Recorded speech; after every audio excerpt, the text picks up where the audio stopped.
तो हकीकत में ये बोल रहे थे कि भाई अपने काम न संभाल लियो, हमारा नहीं पता कि हम वापसी आवे कि नहीं आवे। उन्होंने उसको पीट दिया कि भाई ये रामपाल का चेला था गया, एक मारो इसको मारो। चैनल बदलते बदलते गुरुजी दिख गए तो मैंने एकदम से गाली दी, मगा रही और रामपाल हमारे घर की था क्या, मगा राकस, मगा भाई टीवी फोड़ना पड़ा। क्या मैंने भाई मगा सुना है भाई डिगल की बाजी है, वैसे डिगल वाले से पूछा तो कोई कह रहा है बराने की बागी थी, कोई कह रहा है भाई करोथा की बागी थी। क्या नाम है सर? जय किशन दास जी। कहाँ से हो? गांव बराना, जिला झज्जर, हरियाणा। संत रामपाल जी के विषय में क्या कहना चाहोगे? सर जी, संत रामपाल जी महाराज के विषय में मैं क्या कहना चाहूँ, मैं एक बहुत बुरा इंसान था जो मैं आर्य समाजियों के बहकावे में आकर गुरु जी को बहुत अच्छा बुरा बोलता था। और जो 2013 में जो कांड हुआ था बरवाड़ा, करोथा कांड जो हुआ था 2013 में, मैं जो है अपने गांव से हम पूरे गांव के लोग इकट्ठा हो गए और ढोल बजा बजा के गांव इकट्ठा किया था कि भाई चलो रामपाल का लठ मार गावेंगे भाई वो जो है। और मैं भी भगत जी जो समाज से सुनता था, आर्य समाजियों से पर्चे भी बांटते थे, उनसे सुनता था भी वहाँ पे बहुत गलत काम होता है, वहाँ पे मतलब जो है बहन बेटियों को भी गलत तरीके से यूज किया जाता है। तो मैं सोचा सर जी, मगा भैया तो एक बुराई है हमारे एरिया में, इसको मिटाना चाहिए। देखो भगत जी, मैं अपनी ओर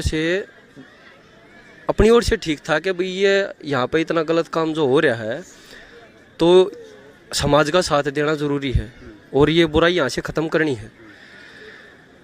तो भगत जी हम वहाँ से चले, गांव से पूरा गांव ढोल बजाता हुआ चला भाई, और हम सबसे आगे थे।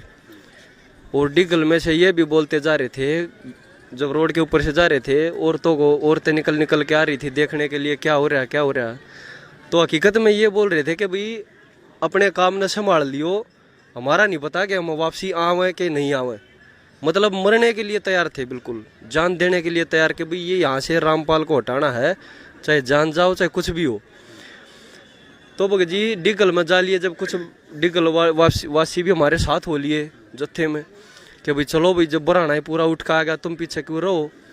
तो उधर से गोची गांव के उठ के आ गए। तो भगत जी हम जैसे ही टोल टैक्स पार किया तो मिलिट्री इतनी ज़्यादा खड़ी थी कि भाई हम वहाँ पे जा नहीं पाए। तो खेतों में चले गए, खेतों में पूरा दिन भूखे प्यासे बैठे रहे। हालांकि हमने किसी का हाथ नहीं लगाने पाए, किसी भगत का हमने कुछ किया नहीं। दूर से ही बोल रहे थे कि भाई नाश कर देंगे, ऐसे कर देंगे।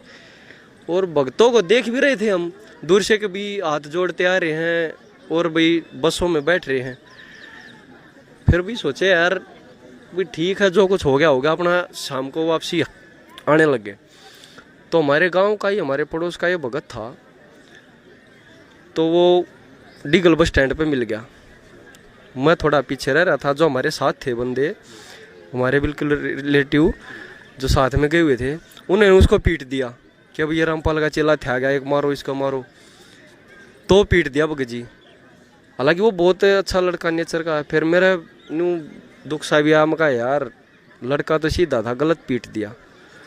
वहाँ कुछ भी था यार, अब था अपने गांव का ही। तो भगत जी फिर मैंने 2014 में गोरड गांव में पुस्तक सेवा हो रही थी, 2013 की बात है शायद, 2013 गोरड गांव में पुस्तक सेवा हो रही थी। तो ज्ञान गंगा पुस्तक लेके घूम रहे थे भगत जी। मैंने सोचा भाई ले 10 रुपये की तो है, कितनी मोटी किताब देने लग रहे। मैंने भगत जी वहाँ आने के उसका एक पेज पढ़ा, मैंने बहुत अच्छी लगी। मैं कहा यार ज्ञान तो एक नंबर का है। मैंने उसका पेज मोड़ दिया भगत जी, पेज मोड़ कर रख दिया। मैं उसको नहीं पढ़ने पाया, बिल्कुल भी नहीं, उठाने का टाइम ही नहीं लगा। फिर भगत जी मैंने नई डिश लगवाई थी फ्री वाली, और टीवी भी तभी लेकर आया था, तब तक नहीं था। तो मैंने चैनल बदल रहा था, खाना खाते खाते चैनल बदलते बदलते मेरे मामा का लड़का भी मेरे साथ बैठा हुआ था, संदीप नाम है उसका। चैनल बदलते बदलते गुरु जी दिख गए तो मैंने एकदम से गाली दी, मगा रही और रामपाल हमारे घर की था गया, मगा राकस, मगा भाई टीवी फोड़ना पड़ेगा, मगा के यार डिश पड़वानी पड़ेगी, दूसरी लगवानी पड़ेगी, मगा गलत नंबर मिल गया भाई।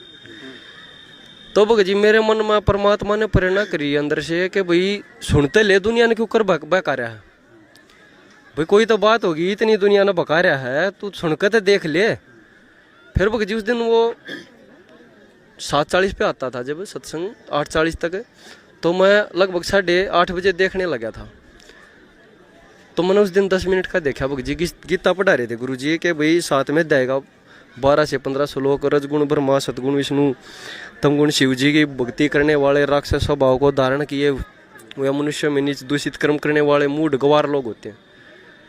और मन ने 9 साल हनुमान का बरती रहते हो लिए भगत जी। और कावड़ भी लिया है मैं, 3 कावड़ भी लेकर, डाक कावड़। तो मेरे भगत जी एकदम अचंबा हुआ। मैं कहा यार या के बात व्रत करना भी मना, मका गीता में लिख रखा है। फिर गुरु जी ने साथ ही ये बोल दिया कि भी सारा समाज शिक्षित है, पढ़ा लिखा है, तुम ब्राह्मणों का आज तक तुम्हें किसी ने गीता दिखाई नहीं रही है, उसका सहारा ले लेकर तुम्हें गलत पाठ पढ़ा रहे हैं। भाई मैं नहीं कहता, कदे नहीं मानो रामपाल का है तुमने, तुम खुद उठा के देखो, पढ़ा लिखा समाज है। और ये दास बताओगे, तुम खोल के देखो और अपने घर पर गीता लाओ और मिलाओ। तो मेरे भगत जी ने थोड़ी ही चौसखी बनी। मका यार ज्ञान तो मका फिर टाइम देखा मैंने, मैं आज किस टाइम पर आया है, चला गया। जब मैंने सोचा 8 बजे आया होगा भाई, तो भगत जी मैं अगले दिन फिर उसी टाइम पे खाना हुआ।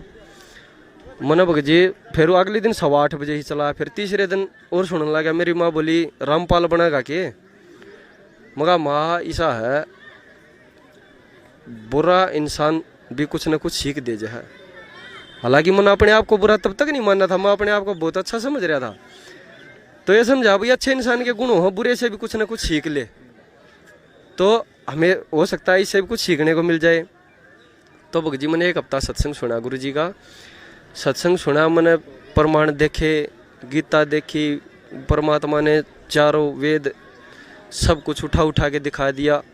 मैंने भगत जी, हाँ मैंने भगत जी माथा टेक दिया चरना में। मगा गुरु जी आज तो तू मेरा भगवान और मैं तेरा बालक, धरती इधर से उधर हो जाएगी, मैं अब डगमग नहीं हूँगा चाहे कुछ भी हो। तो भगत जी मैंने 10 महीने तक सत्संग सुना गुरु जी का। 10 महीने के बाद चषक बन गई। मैंने अरदास लगाई आश्रम में परमात्मा निकालने का टाइम दो। उसी दौरान मेरे को गुरुजी ने एक प्राइवेट नौकरी भी दिलवा दी थी, और आज सरकारी शायद कम पड़ जाएगी, उसके बराबर परमात्मा ने उसी नौकरी पर लगा हुआ तब से। तो भगत जी मालिक एक चीज़ बताइए, आप आर्य समाजी थे, कट्टर आर्य समाजी थे, आपने करौथा आश्रम पे आक्रमण करने भी गए थे आप, फिर ऐसा क्या आपको बहकाया गया था आर्य समाज के द्वारा, क्या फैला? क्योंकि आज भी लोग भ्रमित हैं, तो किन बातों को लेकर भ्रमित हैं संत रामपाल जी को लेके? भगत जी देखो, हमारे एरिया में एक बात चली हुई है कि भाई वहाँ पे जो है भैंस ने प्रसाद खाया और भैंस आश्रम में भागी, कि कोई लेडीज आश्रम में गई हुई थी, तो उधर उसने वो प्रसाद खुद तो खाया नहीं, भैंस को डाल दिया, भैंस भागी। तो भगत जी मैंने इस तय तक भी गया, मैंने भाई मगा सुना है भाई डिगल की भाजी है भैंस। डिगल वाले से पूछा तो कोई कह रहा है बराने की भागी थी, कोई कह रहा है भाई करौथा की भागी थी। तो मगा भाई वो ऐसा इंसान तो मशहूर हो जाता है, भाई जिसकी बाजी है वो सभी बोलते हैं इसकी बागी, लेकिन वो अपना आदमी आज तक ऐसा कोई नहीं मिला कि भाई उसकी भैंस बागी है। ठीक है, मैंने तब से विचार लगाया, मैंने भाई मगा भाई ठीक है, ये समाज दुनिया ही बहक आए हुए में हम गलत आए हुए थे। आर्य समाजियों ने कहा था ऐसा हुआ है, वहाँ तो जेवर मिले हैं औरतों के, हैं अखबारों में भी देखा था कि भाई वहाँ पर तो इतनी बोरी जो मंगलसूत्र मिले औरतों के हैं, और ये मिला और ये वो मिला। मतलब बहुत अच्छे से अच्छा इंसान अगर उस बात को सुन लेना तो वो भी उनके बहकावे में आया हुआ ही था। लेकिन भगत जी मैंने जब तय तक गया, ज्ञान सुना भगवान का, जब परमात्मा ने दया की, और मेरे को एक दिन जब भगवान ने मेरे को नाम लेने के लिए बुलाया था, तो उस दिन दोपहर में मैं सो रहा था, मेरे को दर्शन दिए परमात्मा ने और बोला बेटा कल आजा नाम लेने के लिए। तो मेरी एकदम से आँख खुल गई। मगा यार कल तो दिल्ली का चक्कर है, गाड़ी लेके जानी है सुबह सुबह, और मगा दोपहर को 2-3 बजे आ जाएगा, और बरवाड़ा दूर है यहाँ से, कैसे जाया जाएगा? तो परमात्मा ने वो भी मेरी समस्या हल की। शाम को 5 बजे मेरे पास फ़ोन आ गया था कंपनी से कि भाई कल गाड़ी नहीं लेके जानी है। तो परमात्मा ने दया की और मैं नाम लेने के लिए गुरुजी को मैंने बताया, गुरुजी मैं ऐसा हूँ। गुरुजी ने बोला कोई बात नहीं बेटा, ये सारा समाज ही ऐसा है, नाम ले और परमात्मा की दया से मौज कर, तेरा कोई कुछ नहीं कर सकता।